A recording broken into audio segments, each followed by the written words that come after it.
ना एक लैपटॉप तुम रखो खरीद के, मालूम है। मैं तो ऐसा ही बोला तबरेज भाई को, मेरे को एक लैपटॉप दे आज दो। में जब ये स्प्लिट स्क्रीन आएगा ना, लैपटॉप में लगाओ। मैं बोला गाड़ी के साथ, तबरेज भाई मेरे को एक लैपटॉप दे दो, हाँ एक लैपटॉप चाहिए तुमको। गाड़ी के साथ एक लैपटॉप दे दो, बाद में मैं तरतीब करेगा, मुश्किल नहीं। सही बात है, एक लैपटॉप चाहिए। मेरे को चलाना आता है लैपटॉप, मुश्किल नहीं है। अब तबरेज भाई तो ज्यादा काम मालूम है, इतना इंजन का काम मालूम है, टायर का काम मालूम है, सेंसर का काम मालूम है, एसी का काम मालूम है, इधर बस काम करो, सबका काम मालूम है।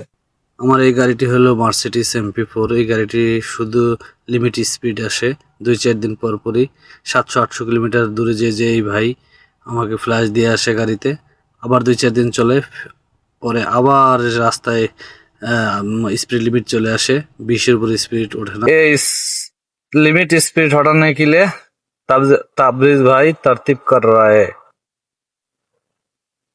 थोड़ा जोर से बोलो ना, हम लोग तो सुनेगा।